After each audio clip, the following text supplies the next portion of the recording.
সাকিব দৌড়াচ্ছেন, পাসটা কি পাওয়া যাবে? শেখ মোরসালের করে আসছে সাফ চ্যাম্পিয়নশিপ 2026।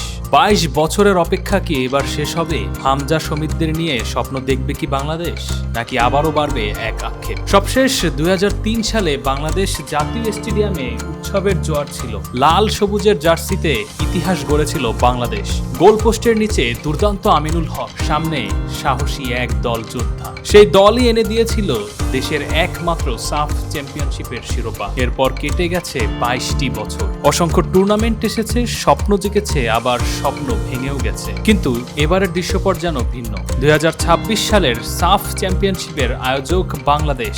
ঘরের মাঠের সমর্থন, নতুন প্রজন্মের প্রতিভা আর বিদেশে বেড়ে ওঠা ফুটবলারদের সংযোজনে কাগজে কলমে এটি বাংলাদেশের ইতিহাসের অন্যতম শক্তিশালী স্কোয়াড বলেই মনে করছেন বিশ্লেষকরা। হামজা সমিতদের আগমনে বদলে গেছে বাংলাদেশের পরিচয়। বাংলাদেশ ফুটবলের সবচেয়ে বড় পরিবর্তনের নাম হামজা চৌধুরী। ইংল্যান্ডের শীর্ষ পর্যায়ের ফুটবল খেলার অভিজ্ঞতা নিয়ে জাতীয় দলে যোগ দেওয়ার পর থেকেই মিডফিল্ডে নতুন আত্মবিশ্বাস পেয়েছে বাংলাদেশ। তার সঙ্গে কানাডিয়ান প্রিমিয়ার লিগের খেলা শামিত সোমের মতো ফুটবলারও যোগ দিয়ে মাঠে এসেছে গতি, নিয়ন্ত্রণ ও সৃজনশীলতা। এছাড়াও তারেক কাজী, ফাহমিদুল ইসলাম সহ বিদেশ ভিত্তিক আরও কয়েকজন ফুটবলার দলে নতুন মাত্রা যোগ করেছেন। একসময় যে বাংলাদেশ প্রতিপক্ষের চাপে শুধু রক্ষণ সামলাতো, এখন সেই দলই বল দখলে রেখে ম্যাচ নিয়ন্ত্রণের স্বপ্ন দেখছে।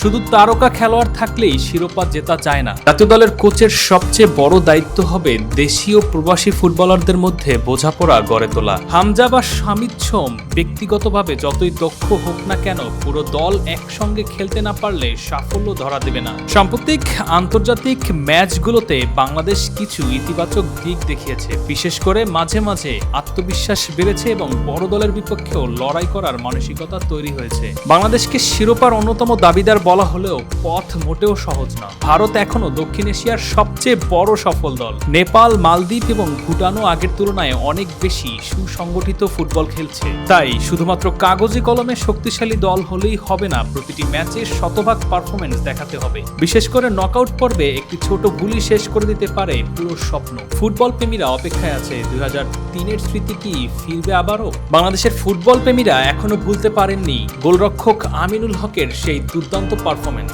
তার নেতৃত্বে অসাধারণ পারফরমেন্স করে বাংলাদেশ এবং সবশেষ তার সেভের উপরেই নির্ভর করে বাংলাদেশ প্রথম একটি সাফ শিরোপা জিতেছিল। এবারও সমর্থকদের আশা নতুন প্রজন্ম সেই ইতিহাস আবারও দেখতে চায়, আবারও ফিরিয়ে আনবে সেই 2003-এর স্মৃতি। বাংলাদেশের শক্তির মাত্রা এখন অনন্য। হামজা চৌধুরীর মতো আন্তর্জাতিক মানের অভিজ্ঞতা এখন দলে, সমিত সোমের সৃজনশীল মিডফিল্ড, দেশীয় প্রবাসী ফুটবলারদের সমন্বয়ের ভারসাম্যপূর্ণ স্কোয়াড, ঘরের মাঠে দর্শকের বিশাল সমর্থন। আগের তুলনায় অনেক বেশি আত্মবিশ্বাসী এই দল। একসঙ্গে খেলার অভিজ্ঞতা এখনো সীমিত যদিও বিদেশি ফুটবলারদের সাথে। পাশাপাশি বাংলাদেশে রয়েছে ফিনিশিং এর অভাব। গুরুত্বপূর্ণ ম্যাচে মানসিক চাপ সামলানোর পরীক্ষা দেওয়া এখনো বাকি। ভারত ও নেপালের মতো শক্ত প্রতিপক্ষের বিপক্ষে ধারাবাহিকতা ধরে রাখা এখন বাংলাদেশের জন্য সবচেয়ে বড় চ্যালেঞ্জ।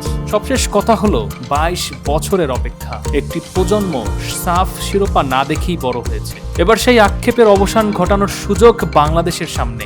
হামজা সমিত, তারিক, ফাহমিদুলদের নিয়ে দেশের ফুটবল এখন নতুন স্বপ্ন দেখছে। তবে স্বপ্নকে বাস্তবে রূপ দিতে হলে নামে নয়, মাঠের পারফরমেন্সই হবে সবচেয়ে বড় পরিচয়।